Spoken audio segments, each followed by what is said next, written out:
call, and she just wanted to know, are you open? I mean, when are you gonna open? Can you tell me when? And so then you just tell me, and we document it, and, but Meals on Wheels has just started to cook their own food back at their office, and they're sending it frozen. So I told her, I said, so we still haven't gotten an answer. I think I told Sammy to email her to tell her when we would get the bulks, because we get bulks, not pre-packed.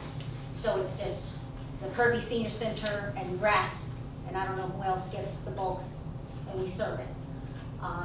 They had not responded, Sam, and she doesn't know when because the senior centers are not open. There's some that are open, like District 2 and the Henry Cisneros, but they're not getting any food yet until they open up the whole city of San Antonio, all the senior centers, and then Meals on Wheels will start delivering to everybody in town.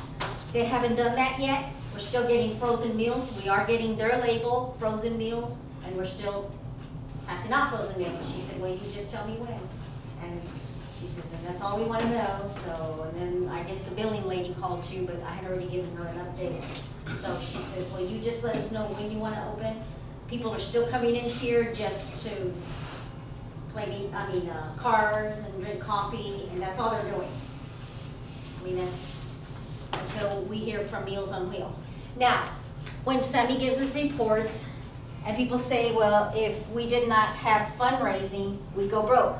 The only way the center is going to go broke, the only way it's going to go broke, and I explain it to these clients of mine here because they hear. Well, I heard, but you don't know.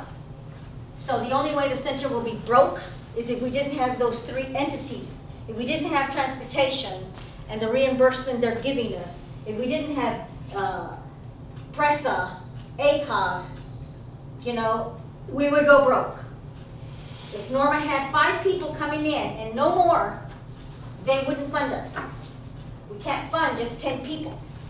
So that's why it's important to bring in the people. So if we didn't have those 3 entities, how would the center pay me and Sam? Wouldn't be able to afford it. Wouldn't be able to afford it. Now, before I came in, they didn't have these programs. They were making money.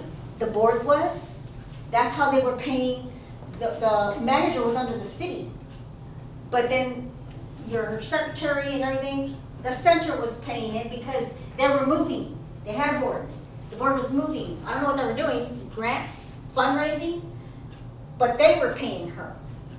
Now, you wouldn't be able to afford me and Sam. We would go broke if we didn't have those 3 entities. Those 3 entities are very important that the center has, and it's moving. I mean, they're reimbursing our pay, they're reimbursing the buses when they go into the shop. They just throw the money back at us. The more people we bring in from ACOG, the numbers go up. So it's important to have the building, but you gotta have the people to go with the building. You gotta have people to come and eat, and that's what it is. It's all about them. So if we didn't have the entities, yes, we would go broke. So you tell us all the fundraisers we're doing, they're doing. They're good too. It's like money to a side, just like those boxes. Those boxes are there for a reason, people. People here and they say the food is free. It's not free. Somebody has to buy your coffee that you're drinking. Somebody has to buy the water if you want a bottle of water. I mean, donate and it all goes back to you because it is all about you. It's about feeding the people. So those are very important. Everybody has one. Universal City has it, PRESA has it, we have it. I've been around and everybody's got a donation box. ACOG says, you're the one that puts how much you want to donate. Okay, and they put $3. Some people put a quarter. Okay, that's fine. It's a donation. And it's money that just gets used. Maybe we go on a trip. Maybe the manager will take you out to lunch.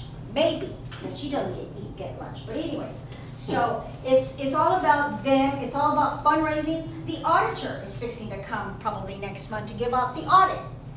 So you want to be here for that one. And he's going to tell you your board needs to move. They are moving, but then they get tired. There's not enough people on the board. You do get tired, just like my volunteers. I have, 5 that I turn into ACOG. I do report them, okay? They get tired. Then they say, they get paid with love. lots of love. I love them to death because if I didn't, I have to do it myself. I can't do it by myself. So you need a committee. Look for it. And, okay, and it works. It does work. The audit even told my board members, go to Presa, go to their meetings. They make lots of money.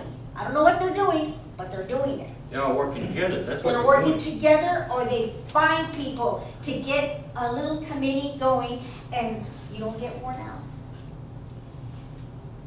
I don't know what else to say. I mean, I could get off and not be manager and help you guys, but who's gonna take my place? Nobody wants my job. It's a difficult job. I mean, you gotta be here all the time. Can you start letting us know about ACOG meetings and PRESA meetings? And Okay, the ACOG meetings, they have their own board. You know, I don't go to those meetings unless it pertains to all the entities. If we have a meeting saying all the entities, because I want to know, maybe we can come up with ideas, you know, for your volunteers. Well, that's the problem.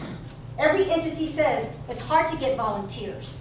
So it's not the meetings, they have boards. Also, they have to go out and look for grants for the entities to give, for the nonprofits.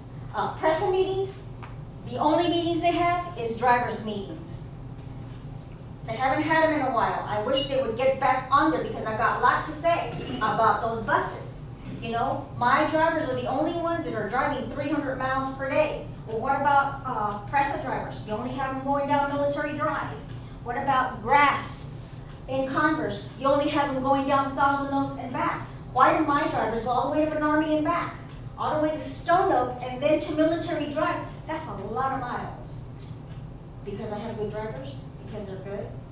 So, and they don't want to have meetings because I would be speaking about that. That's a lot of wear and tear on the buses and it's a lot of gas. So they haven't had a meeting in a long time. So, when we start serving hot food again, how much will the income come up? It's not that the income will come up on serving food because they just donate. We get monies from ACOG. Like right now, they're giving us we couldn't negotiate because of the pandemic, so they're giving us 50 or 65? What I'm saying, Norman, is, all right, we got Meals on Wheels right now. Right. You got people's coming. You get paid so much for delivering these meals to these people, right? It's not like I get paid. Well, we so get much. the center. I ain't talking about you. I'm talking about the center. Okay, now we start serving people in here. Is it going to be the same people or will it be more people? I don't know, because we've been signing up people, and they're just taking the meals out of here, so I'd say about 30, about the same, 30, 35. Something else is, yeah, we're paying Meals on Wheels for these meals, but we're getting reimbursed. There's a balance there. Okay? So As long as ACOG we gives us. maintain our numbers, Yeah. it's balanced. It's not really income for the center. It's they're helping us pay for The service we this- provide.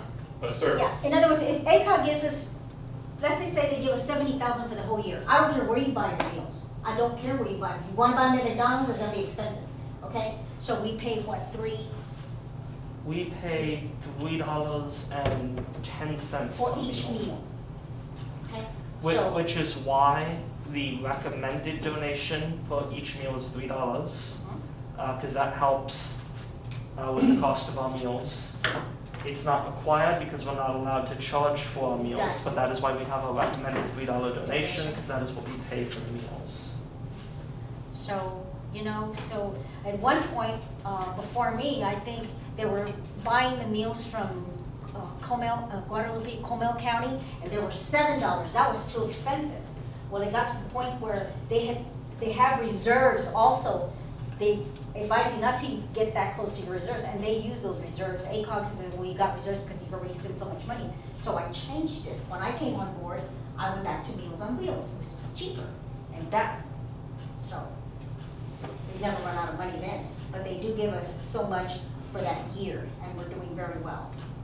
So that is why it's good for people to go out and look for people so we can bring them in and our numbers go up.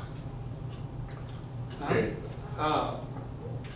When we were talking about going out there and trying to get some more money, I think the problem with, and I'm gonna speak for myself, It's not that I'm not willing to do it, I just don't know where to do it. We need to find somewhere, someone that can direct us to, where we can go get, grants or, get some money out there, So, but because we- I don't know, I mean, again, I'm willing to do it, I just don't know where to do it. So we've even You know, put them in the because- commodity boxes, our calendars, and telling them, we're here if you're living in the city. You don't have to live in the city of Kirby, you can come from anywhere if Yeah. you want to. We have people coming out of Windcrest, people coming out of Converse, Sunrise, we have a few here that live in Kirby, they're close by, they just like to have, I got people coming in there and they're 62 to meet.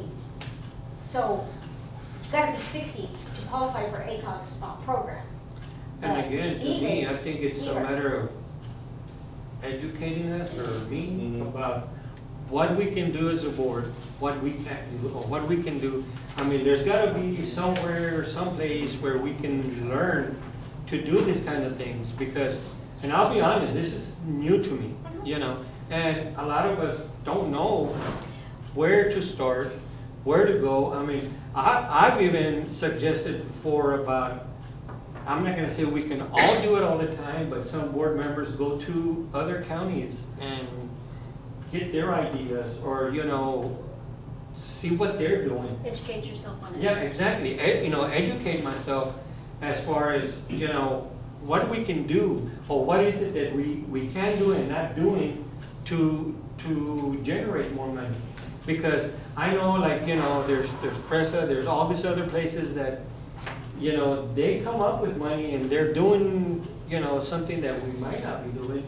But we could learn a lot by visiting these places, by, again, educating myself. And if I knew where I could go get that education, well, it would help me or us to start doing what we need to do and to head in the right direction.